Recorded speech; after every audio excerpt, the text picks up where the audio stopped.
કીમ ફાટક પર સર્જાતા ટ્રાફિક જામને લઈને તંત્ર દ્વારા કીમ રેલવે ઓવરબ્રિજનું નિર્માણ કરાયું છે. રેલવે ઓવરબ્રિજ બની જતા લોકોને ટ્રાફિકની સમસ્યામાંથી છુટકારો મળ્યો છે, પરંતુ રાહદારી અને યાત્રિકોની સમસ્યામાં વધારો થયો છે, કારણ કે તંત્ર દ્વારા રેલવે બ્રિજ ક્રોસ કરવા અને રેલવે સ્ટેશન પર પહોંચવામાં મૂકવામાં આવેલ 150 પગથિયાની સીડી ચડવામાં વિદ્યાર્થીઓ અને વૃદ્ધોને હાલાકી પડી રહી છે અને ચોમાસામાં પગ લપસી જવાનો ભય પણ સતાવી રહ્યો છે. લોકોને પડતી હાલાકીનું સમાધાન થાય તે માટે સુરત જિલ્લા કોંગ્રેસ સમિતિના પ્રમુખ મનહર પટેલની આગેવાનીમાં આજરોજ કોંગ્રેસના કાર્યકરો કીમ રેલવે સ્ટેશન ખાતે પહોંચ્યા હતા અને કીમ રેલવે સ્ટેશન સુપ્રિન્ટેન્ડન્ટને આવેદનપત્ર આપી રજૂઆત કરી હતી.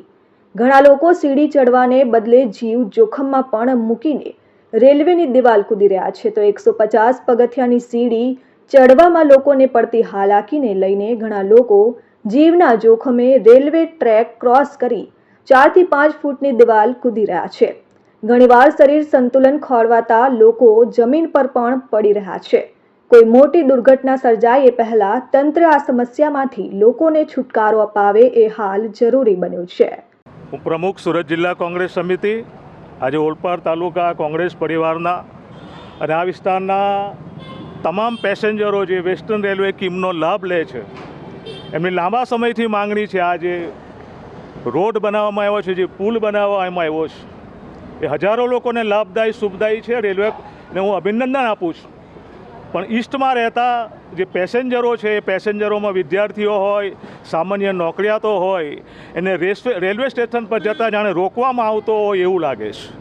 આ રેલવે સ્ટેશન ઉપર 2 નંબર પર જવા માટે કોઈ સગવડ કરવામાં આવી નથી અને રેલવે તંત્ર આખું ઊંઘતું ઝડપાયું એવું મને લાગે છે. આ બાબતે સતત રજૂઆત કરવામાં આવી રહી છે.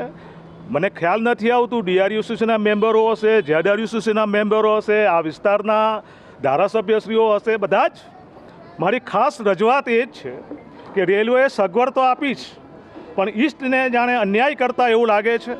વિદ્યાર્થીઓના કૂદીને આવે છે. તમે જોઈ શકો છો પાછળ જે કમ્પાઉન્ડ કરવામાં આવ્યું હોય છે, એ કોઈ બોર્ડર આપણે પાસ કરતા હોય એવી પરિસ્થિતિ નિર્માણ થાય છે. અહીંયાથી જે ફૂટપાથ બનાવવામાં આવ્યો છે ઓવરબ્રિજ ઉપર, એ 150 પગથિયા છે. વયોવૃદ્ધ હોય, કોઈ મા બેન દીકરીઓના જ્યારે પસાર થઈને જવું પડે ત્યારે ખૂબ તકલીફ થાય છે. મને આજે જ વાત મળી છે કે વિદ્યાર્થીઓ કૂદીને આવે છે. રેલવે તંત્ર આ વિસ્તારના પેસેન્જર સાથે કુરું મજાક કરતું એવું લાગે છે. આ અભિશાપ બની ગયો છે. ત્યારે મારી રજૂઆત છે, આગામી દિવસોમાં લોકસભા શરૂઆત થવાની છે. શક્તિસિંહ ગોહિલ સાહેબને અમે રજૂઆત કરવાના છે, અમારા પ્રદેશ અધ્યક્ષને, કે વિપુલ ગોહિલ સાહેબને રજૂઆત કરે, લોકસભામાં આ પ્રશ્ન ઉઠાવવામાં આવે. હજારો પેસેન્જરો નોકરિયાતોના પ્રશ્નને અમે વાંચા આપવા નીકળ્યા છે અને સુપ્રિન્ટેન્ડન્ટ સાહેબને મળવાના છે. ખૂબ જલ્દી આનું નિરાકરણ આવે એવી મારી લાગણી અને માગણી છે. જો આ નિરાકરણ નહીં આવતા સમગ્ર સુરત જિલ્લો આગામી દિવસોમાં કીમ રેલવે સ્ટેશન ઉપર ધરણા કરશે, એની તમને હું ખાતરી આપું છું. એમાં શંકાને કોઈ સ્થાન નથી. જય હિન્દ, જય Congress. Bureau report, RN news, Kim.